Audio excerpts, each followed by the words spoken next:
My name's Jonathan, as Donovan said.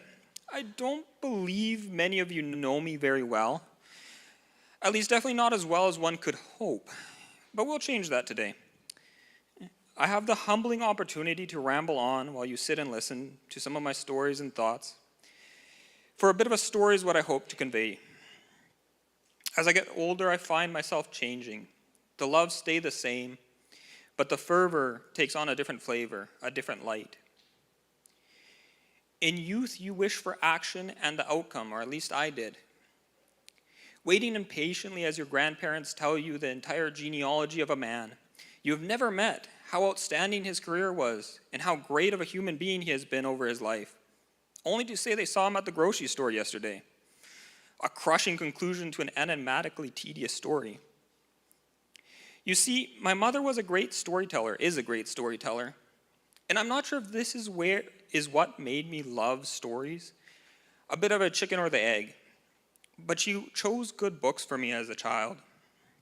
The standard classics of Narnia by C.S. Lewis, Adventures in Odyssey, and the short stories of Rudolf Dahl. Most impactful, though, was the teaching of the stories of the Bible. You see, in youth, we only have the patience for new and impactful stories. And even to the displeasure and torture of our parents, sometimes the obsession with one or two stories. Mine was Tarzan and Beauty and the Beast. We watched it many times. But we can quickly take for granted these stories, discarding them as heard. I often find myself lucky. I grew up on the mission field. My parents were missionaries in Mexico 7 years before I was born and for the first 13 years of my youth. This gave me unique opportunities. Whether it was wintering in the tropical climate, the daily supply of fresh fish and shellfish, or the quiet little farming town I called home that ran with a culture long forgotten in our modern society. But the one thing I found most valuable was the perspective. For years in my youth, I was the only white kid in my town. Like I said, I grew up in Mexico. Traveling back and forth between Canada and Mexico and seeing everything in between, and meeting and working with everybody in between. The perspective that people's stories give is one of the most beautiful things of this world, and one which I cherish greatly. It can require an outsider to tell us who we truly are, an experienced sufferer to relate to the trials and tribulations we are facing, or a new audience to tell us that our discarded and overlooked stories we have grown up with and taken for granted. Like I said, my mother was a storyteller. One particular time comes to mind. I was only a few years old and my mom was using her gift of storytelling to lead the Sunday school program, like she had done long before my developed. I, at a young age, was already tuning her out. I had heard the story of Lazarus more times than was needed for a lifetime, even if thus far it had been a short lifetime. I was about 6 or 7. Luckily, I'd always had a relatively productive imagination, so I let my mind wander, imagining the better stories not limited to this world, while the cadence of my mother's story, like a rocking crib or the white noise of a fan, made the perfect background to lose myself in my daydreams. Yet my eyes couldn't help but catch a glimmer in the real world. Reluctantly, I focused back on reality only to see the kids in my mom's Sunday school attentively wrapped in her stories, a glimmer of light in their eyes, gasping at the punchlines that I knew were coming, laughing as my mother mimed Lazarus climbing up the tree to see Jesus. And I started to wonder, a thought that I'm not sure I've ever stopped pondering. Do we, like frogs in boiling water, let ourselves float into different temperaments? Why were these kids getting such joy out of my mother's stories? My mother's stories. Were they simple-minded? Worse was I? It's strange to be one's own external perspective, to sit and feel boredom of a known story and see your past self reincarnated in some other child's enjoyment of the story I grew up with, the story I used to love and now overlooked. See their glimmer of joy, your old wonder in their eyes. A jealous thing, a curious thing. So I began to enjoy watching the world spin and time progress. Every valley shall be raised up, every mountain will be made low. The rough ground shall become level, the rugged places a plain, and the glory of the Lord will be revealed.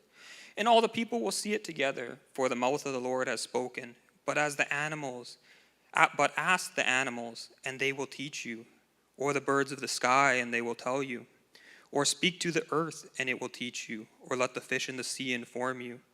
The heavens declare the glory of God, the skies proclaim the work of his hands. The day after day pours forth speech, night after night they reveal knowledge. They have no speech, they have no words, no sound is heard from them. Yet their voice goes out into the earth, their words to the end of the world. For since the creation of the world, God's invisible qualities, his eternal power and divine nature have clearly been seen, being understood from what has been made, so that people are without excuse. For I know the plans I have for you, declares the Lord, plans to prosper you and not to harm you, plans to give you hope and a future. He has shown you, O mortals, what is good, and what does the Lord require of you? To act justly, and to love mercy, and to walk humbly with your God. Trust in the Lord and do good, dwell in the land and enjoy a safe pasture. Take delight in the Lord, and he will give you the desires of your heart. Commit your way to the Lord, trust in him, and he will do this. He will make you your righteous reward shine like the dawn, your vindication like the noonday sun. He has saved us and called us to a holy life, not because anything we have done, but because of his own purpose and grace. This grace has given us in Christ Jesus before the beginning of time, but now it has been revealed through the appearance of our Savior Jesus Christ, who has destroyed death and has brought back life and immortality to light through the gospel. Love the Lord your God with all your heart, with all your soul, and with all your strength. This day I call the heavens and earth as witnesses against you, that I set before you life and death, blessings and curses. Now choose life, so that you and your children may live, and that you may love the Lord your God, listen to his voice, and hold fast to him. A missionary kid in his early childhood, a self-proclaimed lover of stories, already jaded against his mother's stories of the Bible, watching with pangs of jealousy as others enjoy what I had once enjoyed and had already somewhat discarded, watching, learning, and forgetting the beauties of the world. I was a stranger and alien to my own life, looking in externally at my life and my current place. This alien existence was familiar to me.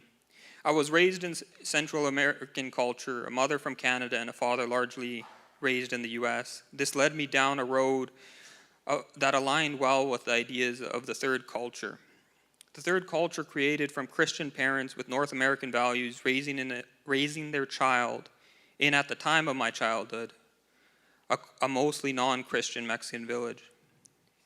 It continued to instill in me perspective, or, not to soften the blow on my ego, a jaded contrarianism. Third culture kids are when parents' culture and the host culture, the surrounding culture, are not the same. The kid has the potential to decide neither the parents nor the host culture is fully correct. They develop an amalgamation of the cultures they are exposed to, creating something neither of their parents nor of their surrounding, a possibly dangerous thing. Because as we know, we are most wise and discerning in our early years of childhood. The third culture mentality brought me face to face with this hard contradiction, gave me an imperfect relation to the world, to any world, something that I'm sure some would call a scar. But we aren't called to be of this world. The stories and beauty of the world are given as a reminder and reflection of truth. The truth that in him was life, and that life was the light of all mankind. The light shines in darkness, and the darkness has not overcome it. The true light that gives light to everyone has come into the world. He was in the world, and though the world was made through him, the world did not recognize him. For flesh gives birth to flesh, but the Spirit gives birth to spirit. This is the verdict. Light has come into the world, but people love darkness instead of light because their deeds were evil. Anyone who loves their life will lose it, while anyone who hates their life in this world will keep it for eternal life. Again, Jesus told the disciples, "You are going to have the light just a little while longer. Walk while you have the light, before the darkness overtakes you. Whoever walks in darkness does not know where they are going. Believe in the light while you have the light, so that you may become children of light." Jesus answered, "I am the way, the truth, and the life. No one comes to the Father except through me. I am the vine, you are the branches. If you remain in me and I in you, you will bear much fruit. Apart from me, you can do nothing. And my commandment is this: love each other as I have loved you. By this everyone will know you are my disciple, if you love one another. For if you belong to the world, it would love you as its own. As it is, you do not belong to the world. But I have chosen you out of the world. That is why the world hates you. All this I have told you so that you do not fall away." In that sparkle of light in that child's eyes, I saw that I had perhaps been falling away. I don't know if that's too severe, but there was a moment of reckoning. Luckily, I had been reminded, seeing something perhaps dying inside. I had been learning to be jaded, to fall away from the imperfect world, and in the process I had discarded the beauties, perhaps corrupted beauties, corrupted by sin, but beauties nonetheless. Reflection of the only true perfect thing. I saw that die, that my old self was dying, or maybe even had died. I saw the importance, the aspects of self and of each other. It's very rare for you to be able to look in on your life in a moment of clarity. I think another way to put it is C.S. Lewis. He had two close friends, Charles and Ronald, which Ronald is often known as Tolkien. They were close together. And Charles died, and C.S. Lewis sat back and pondered. He loved his friends, but he also was jealous of them. He wanted to spend more time with them. So when Charles died, he thought, well, Ronald, Tolkien, I should have more of him. I should be able to be jealous, to hold on to him. But this is C.S. Lewis speaking now. "Having him to myself, now that Charles is away, I have less of Ronald. Hence true friendship is the least jealous of loves. Two friends delight to be joined by a third, and three by a fourth, if only the newcomer is qualified to become a real friend. They can say, as the blessed souls of Dante, here comes one who will augment our loves." This is something I got to do externally, but I think more importantly and more easily we can do it internally and with each other. For though the world may hate us, we are not of the world. Yet we are called to love each other, to augment each other's love. It is easy to forget the glint in our childhood eyes, the light of joy in our heart, having planks blocking our view while focused on the sawdust floating around us and landing in others' eyes. Let us love one another in here and everywhere, so that we may see God's light, the truth, highlighted and cried out from all people, always remembering that Jesus is the way, the truth, and the life, embracing that at times uncomfortable perspective of truth. Let us be strangers in the world, hated by the world, but loving each other. Thank you.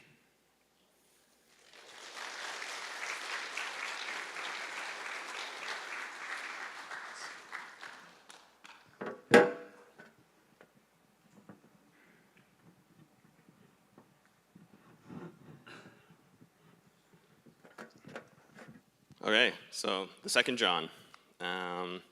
Let's just dive right in. Truly, truly, I say to you that you will weep and mourn, but the world will rejoice. You will grieve, but your grief will be turned to joy. Whenever a woman is in labor, she has pain, because her hour has come. But when she gives birth to the child, she no longer remembers the anguish because of the joy that a child has been born into the world. Therefore, you too have grief now, but I will see you again, and your heart will rejoice, and no one is going to take your joy away from you. So happy Labor Day weekend, everybody. Clearly, it was very intentional. They were like, we have to have this passage of labor line up with Labor Day. It was something like from the onset of the teaching track, they were like, this is happening, we're gonna make it happen. But there's like a huge glaring oversight. They have a man preaching about labor. But to defend myself a little bit, I actually have been to hundreds of deliveries, for those of you who don't know me, but I only have 2 kids to show for it. Yeah. And I'm not gonna like mansplain the medical aspects of labor, although fascinating, we're not gonna go down that road. We're actually gonna be talking about something that's like way more universal than childbirth, okay? And it's something that everyone is gonna experience at some point in their lives, throughout their life, and in different ways and degrees and times. It's something that's rarely talked about by society and culture. It's something that's promised by Jesus, and that's the topic of suffering, okay? And when discussing suffering, you have to do it with utmost humility and a sense of fear and trembling. And it's that posture which I have today before you. So I know there's lots of people in this church who do have stories of immense amounts of suffering or currently are going through suffering, and I'm trying to speak biblical truths to that. So I pray the Holy Spirit grants us understanding, and any of the words that are not from him, I pray that you just don't take them to heart. But this is a topic I've thought about a lot. I work in the children's emergency room. My wife works in the pediatrics intensive care unit. We see suffering every single day. I've heard the sounds of birth, and I've also heard the sounds of death. I've heard the sounds of wailing and weeping parents, and families who've just lost a loved one. And so often when we talk about our jobs, people kind of ask us and they say like, well, how can you deal with that amount of pain and suffering, or how do you deal with it? How do you get through it? And so I think that's a fantastic question. How do we deal with pain and suffering? And I often think that sermons or discussions on suffering come from the intellectual side of things to say, well, why is there suffering? So why does it exist in the first place? And that's the topic of theodicy. I find it very fascinating. I promised my wife we wouldn't go kind of down this rabbit hole. But it's kind of like, well, why is there suffering? And I think that puts us as like an armchair critic, where we say like, well, God, you're all powerful. Why does this exist? And we kind of accuse God. And I think if you like turn the question on its head, it's way more powerful. How am I responding to suffering? What is suffering revealing about myself? And so, yeah, I think today if we focus on not the reasons for suffering, but our response to suffering, I think that's going to be a lot more fruitful. So the title of my sermon is going to be Anti-Fragile Suffering. And I think this passage is brilliant. And I think to get the full depth of it, I think we can kind of look through the biblical range of how people respond to suffering. And we can kind of break it into 4 categories. And then we're going to loop back to this term anti-fragile. How many people know the word anti-fragile or have heard of it before? Okay, good. I'm glad not everyone knows about this word. Okay, good, because we're going to define it. We're going to work up to it, and then we're going to define it. But I'll keep you at the edge of your seat for now. So do we have the graphic? We have a graphic up here, I think. Okay, sweet. So what we're going to do is we're going to talk about fragile.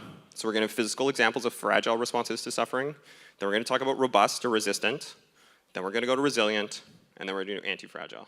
Okay, so that's kind of what we're going to do. And then we're going to loop back to the passage and then see how it kind of like fits into this framework. Amazing and perfect. Does that make sense? Everyone knows where we're going? Okay, good. Okay, so what's something that's fragile? Can someone give me like a physical example of something that's fragile? An egg, glass. Awesome. Okay, those are great examples. Yeah. So it's something that breaks with pressure or exposure. It doesn't like external forces applied on itself. And so what are biblical examples of fragile responses to suffering? You guys can kind of think internally, but the things that came to mind would be when Jesus talks about the parable of the seeds and the sower. So in Matthew 13, verse 20 and onwards, he says, the seed falling on the rocky ground refers to someone who hears the word at once and receives it with joy. But since they have no root, they only last for a short time. When trouble or persecution comes because of the word, they quickly fall away. The seed falling among the thorns refers to someone who hears the word, but the worries of this life and the deceitfulness of wealth choke out the word, making it unfruitful. So clearly, there's a biblical acknowledgement that persecution or suffering can result in people falling away or people becoming unfruitful. That is talked about in the Bible. But there are lots of biblical examples of people being extremely fragile and broken in their suffering, but they still call out to God. And so Moses actually at one point prays for his death. This happens in Numbers. He's overwhelmed and he says, God, it would be better if I died. Elijah, right after the story of Mount Carmel with the fire coming down and lighting up consuming the bull, then he goes off into the wilderness and he's like, I'm all alone. God, just have me die. Jeremiah curses the day he's born and wishes that he was dead. Jonah, we do remember Jonah. He sits under this bush, he gets eaten, and then he's like, I wish I was dead. But the other ones are a little bit more serious. Naomi, she doesn't pray for death, but she wants her name to be changed to Mara, meaning bitter. There's a whole book in the Bible called Lamentations. David cries out in tons of Psalms, but Psalm 22, verse 1, he says, my God, why have you forsaken me? Why are you so far from saving me, so far from my cries of anguish? And there's even 2 Psalms that are darker than this, Psalm 39 and Psalm 88. They don't end in a call back to hope or a call to God. They end in darkness. And so if you're God, why would you put these prayers in the Bible? Why would these pillars of faith be crying out these such raw prayers? And that's a fantastic question. And Derek Kidner says the very presence of these prayers in Scripture is a witness to God's understanding. He knows how men speak when they're desperate. So certainly there's a fragile response where you can lose your faith or become unfruitful. But there's also a fragile response where you call out and you cry out to God. So that's a fragile response to suffering. Any questions? We're good on fragile? Move on. Okay, sweet. Robust or resistant? So what's something that's like robust, resistant, it keeps its original form? What are physical examples of this? Anyone? Concrete, sweet, good. Metal. The Cybertruck is supposed to be like this. Okay, but I would say there's actually not very many biblical examples of people just supposed to like grin and bear it. And so, yeah, I don't think this is actually like seen very often in the Bible. I think David a little bit, when he has his son with Bathsheba, he's like lamenting and fasting, and then the child dies, and then he has like that very brief window where he has like zero emotion. Everyone's like, should we tell him his kid died? And then he goes back to weeping. But I think this is not often in the Bible, but I would argue that this is actually society's default position to suffering. We are resistant to suffering. Society is all about life, liberty, the pursuit of happiness. Suffering is nowhere in that conceptual framework. We see suffering as an intrusion that doesn't fit. And so Richard Moss says, secular culture gives us the least amount of resources for dealing with suffering. Society deals with suffering by avoiding suffering, dismissing suffering, and numbing ourselves to suffering. Peter Scazzaro highlights perfectly how this kind of worldview affects Christians. In Emotionally Healthy Spirituality, he writes this: we watch television incessantly. We keep busy running from one activity to another. We work 70-hour work weeks. We indulge in pornography, overeat, drink, take pills, anything to help us avoid the pain. Some of us demand that something or someone takes our loneliness away. Sadly, the result of denying and minimizing our wounds over many years is that we become less and less human. Empty Christian shells with painted smiley faces. And so as Christians, we do not need to be resistant to pain and suffering. Like I said, the Psalms are full of emotion. Solomon says there's a time to weep, a time to dance, a time to mourn. But most importantly, we can see this with Jesus and his life himself. Isaiah, even before Jesus was born, in Isaiah 53, he prophesies that Jesus was going to be a man of suffering, familiar with pain. Luke notes that when Jesus saw Jerusalem, he wept over Jerusalem. When Jesus encountered death with Lazarus, in John 11:35, it's the shortest verse in the Bible, but Jesus wept. What a beautiful verse. It's so short and so easy to memorize, but it has such significant kind of theological impact.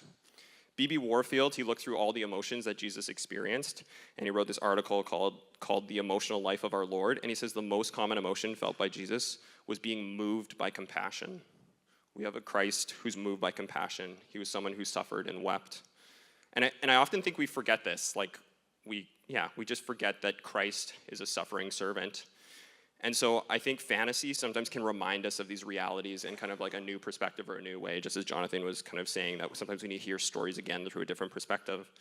And so referencing Chronicles of Narnia again, I think C.S. Lewis does an amazing job of painting Aslan as this like wild and untamed and powerful lion, just like sheer raw power. But one of my favorite scenes comes in The Magician's Nephew, where Diggory approaches Aslan and he's just begging for a cure for his mom who's dying. And this is how it goes. He says, "But please, please, won't you? Can't you give me something that will cure my mother?" Up until then, he'd be looking at the lion's great feet and his huge claws on them. Now, in his despair, he looked up at its face. And what he saw surprised him as much as anything in his whole life. For the thorny face was bent down near his own, and wonder of wonders, great shining tears stood in the lion's eyes. They were such big, bright tears compared to Diggory's own that for a moment he felt as if the lion must really be sorrier about his mother than he was himself. My son, said Aslan. I know, grief is great. And so when people ask and they say like, well, how can you deal with suffering or the suffering you see at your job? This gives the first part of my answer, and that's I'm allowed to be sad when kids die. You're allowed to grieve when people die. There are things that are fallen and not redeemed. Suffering is okay. Death is not what was intended. So we need to remember Christ was perfect, and he cries. He cries with us, and he cries for us. So that's being resistant. On to resilient now. So something that's resilient is something that goes back to its original form. So can anyone think of something that, like, under stress, it goes back to its original form? Rubber, sweet, awesome. Yeah, springs, rubber, good, yeah. So, yeah, the most obvious biblical example that I can think of would be Job, right? So Job has like all of these horrible things happen to him, and then after that, he kind of keeps calling out to God, so he's kind of fragile, but then God kind of redeems him and restores him and brings him back to his kind of original state. And so that's kind of the topic of resiliency. And I think society does kind of say like, you know, let's try to be resilient. Let's try to like get through this and get to the other side. And I think we see this as like the pinnacle of suffering. Like, let me just kind of get through suffering so I can get back to what I was doing before. And I actually think there's a deeper response to suffering that the Bible talks about. A deeper response than just kind of moving through it and getting back to our original state. And that's the topic of anti-fragility. So I'll define anti-fragility and kind of give examples. But it's this word that's not in the dictionary, but is thought of by this guy, Nassim Nicholas Taleb. And he said, fragile things do not like stress or exposure applied to them. But what about things that do like stress and exposure applied to them? What about things that actually get better when they have stress and forces applied to them? And this is actually not commonly seen in like material sciences like bricks and springs and rubber. This is actually seen in like organic systems. And so the body is full of anti-fragile systems. So our bones need to be weight-bearing and need to have force applied to them. If you go out into outer space for like 8 months and you come back and you don't do resistance training, your muscles are going to atrophy, your bones are going to have significantly decreased bone density. Our immune systems are the exact same way. We need to be exposed to different viruses and bacteria and even allergens like peanuts. You need to be exposed to things to get stronger from it. And so these are things that we say they need to have exposure and then they will get better because of it. And so I think there are lots of biblical examples of people getting better because of suffering. I don't know if that's the reason why they suffered. I think it's just their response. Their response in relying on God makes them better because they suffered. So Joseph, right? Like he has all these horrible things happen to him. He's like betrayed, Egypt, like falsely accused, all this horrible stuff. And then in the end, when his brothers kind of come to him, he says, God says, I've designed this for good. He's able to restore his relationship to his family and save thousands of people. David has many psalms that touch on this. Psalm 30 says, where he turns my mourning into dancing. And so there's a clear biblical example of anti-fragile suffering. And so I think if we go back to the passage now that we understand these like 4 different responses, we'll see like the brilliance of Jesus' teaching here.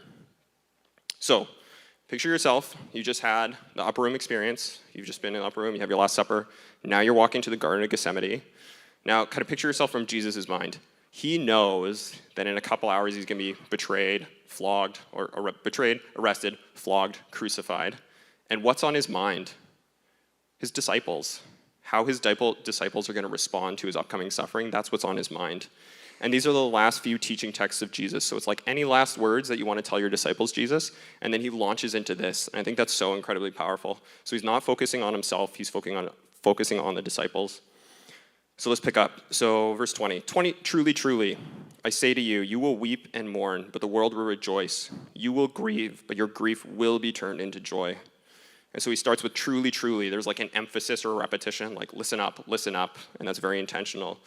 You will weep, you will mourn, you will grieve. Look what he's doing. He's not dismissing their emotions. He's not saying, it's only 3 days, I'll be back, like in the grand scheme of things. No, he's like affirming that these 3 days and the crucifixion is going to be horrible for them. But he does give them hope. He says, your grief will be turned into joy. He's giving them the proper context and structure for how to suffer. And then he uses this like brilliant analogy of labor. He says, whenever a woman is in labor, she has pain. So all the women who've gone through labor, you can say like, yes, Jesus is true. Labor is painful. But he's touching on this like Old Testament imagery of like travail or like the pain and sorrow and that goes through childbirth. and the anguish that comes with it. But then look what he does. He kind of transforms it. He says, because her hour has come, but when she gives birth to the child, she no longer remembers the anguish because of the joy a child is born into the world. So through that suffering comes new life. And I saw this so clearly with the birth of our two kids, so Lydia and Micah. And I saw this so clearly, the immense amount of suffering and then the immense amount of joy. And the joy was just so much larger than the suffering. And actually with the birth of Micah, I was able to take a picture of Liz right after she gave birth. So we have this picture of Liz. And I think it's like the best photo of my wife ever. It's so much previous sorrow, but then so much like pure, raw joy. And I don't know, yeah, for those who know Liz, like Elliot, have you ever seen Liz smile like this? Like, no one has ever seen it. It's only that suffering coming around to joy.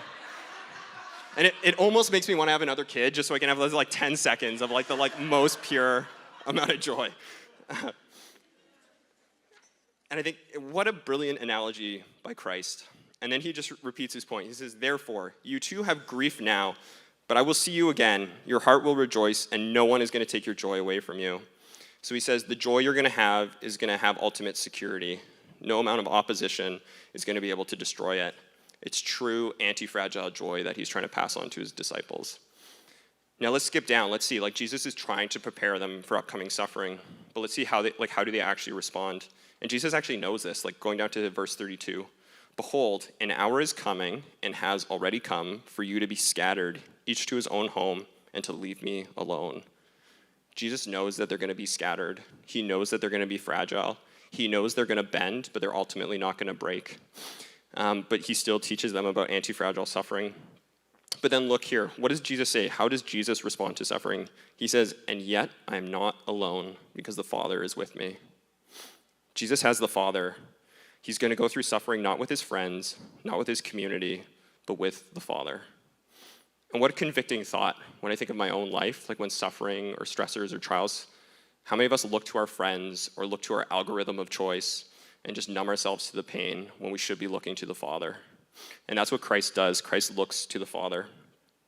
And this is a bit of a rabbit trail, but I think it's incredibly fruitful, and the Spirit kind of led me this way. Christ ultimately relies on the Father. But what's going to happen in like half a day from now? What's Christ going to call out from the cross? He's going to call out, my God, why have you forsaken me? Christ is the ultimate one who relies on the Father.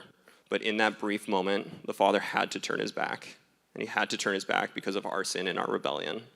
And so Christ is the one who ultimately seeks refuge in God or in the Father. And for that moment, that refuge had to be taken away because of us and our rebellion. And for us, when we read those prayers, or when David says those prayers, they feel true. Like they feel like, why have you forsaken me, God? But they're actually not like objectively true. But for Christ, it was objectively true. And Christ did that on our behalf. And so now we get to the last formal words by Jesus. So this is like, Jesus, any last words? And he says this, these things I've spoken to you, that in me you may have peace. In the world you have tribulation, but take courage, I have overcome the world. What a powerful message to give his disciples. This is the ultimate symbol of anti-fragility. We live in a fallen world where the worst thing Satan can do is give us suffering, betrayal, and death. But all of these things are conquered with Christ on the cross. These things are supposed to bring about darkness, but they actually bring about Christ's light. And so this word anti-fragile, you guys, like, not many people have heard about it. And it's just this kind of like made up word that's fascinating.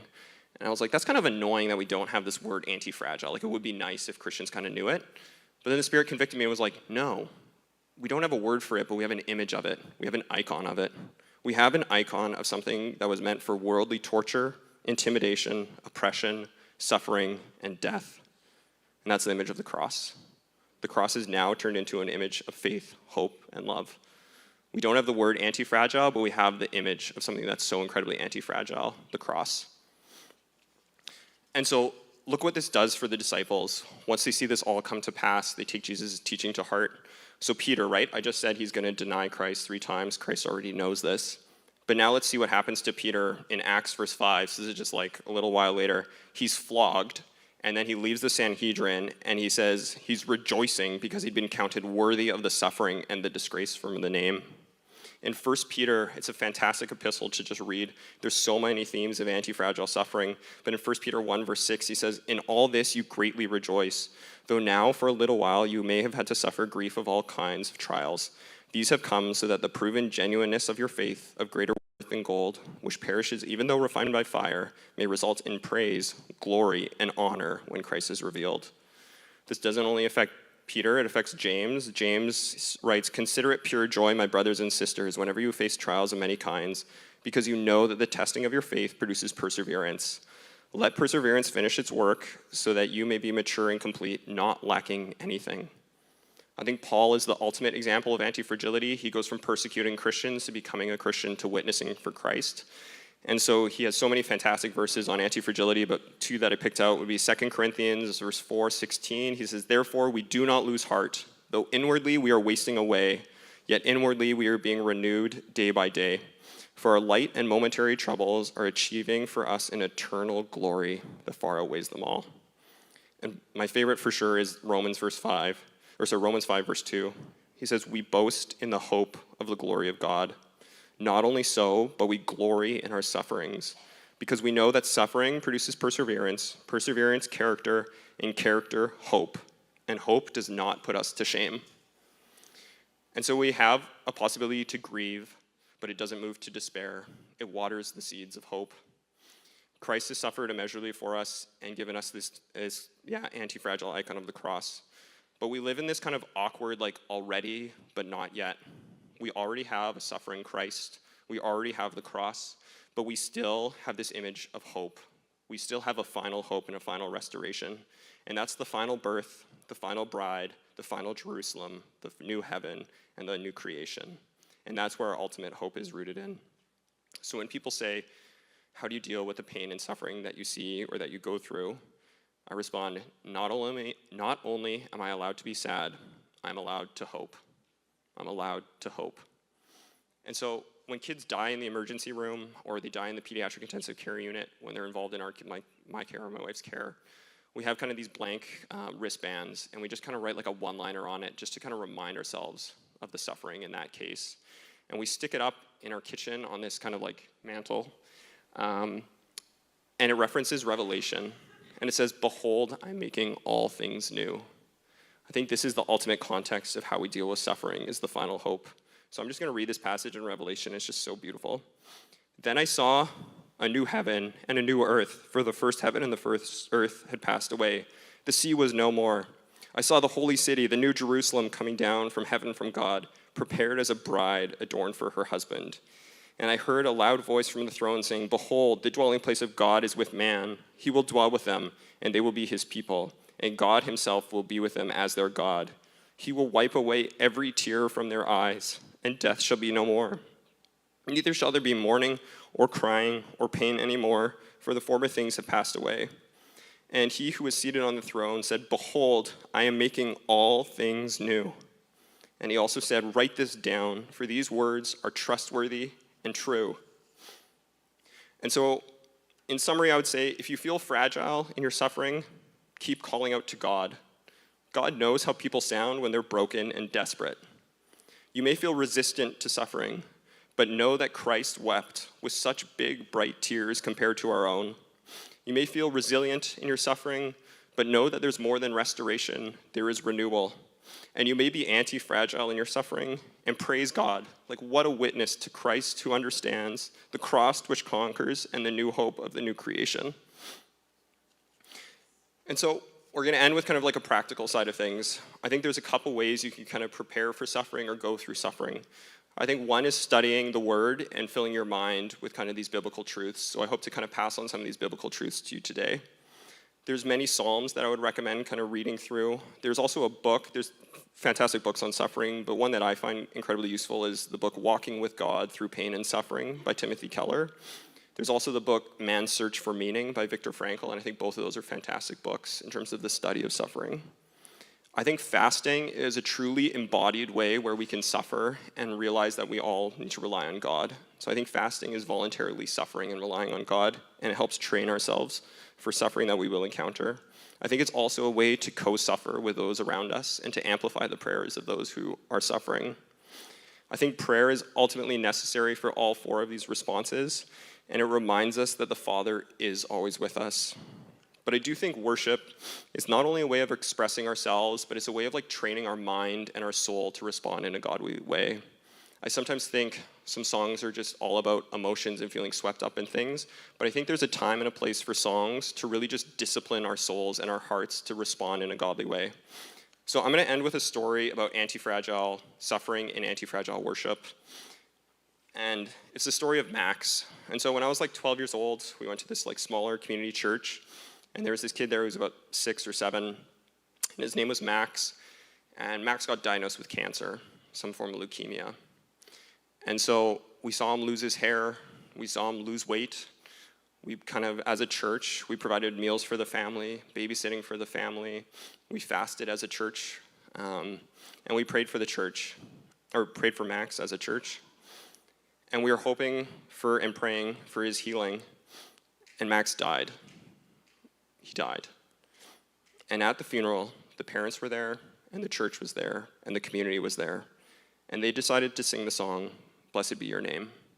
And the bridge goes like this: "You give and take away, you give and take away, but I will choose to say, Lord, blessed be your name." And as I saw the tears running down everyone's face, in that moment, I didn't know why suffering existed, but in that moment, I saw how to suffer in a godly way. So I'm hoping we can sing that song, and there's 2 things I want you to think about and meditate about as we sing that song.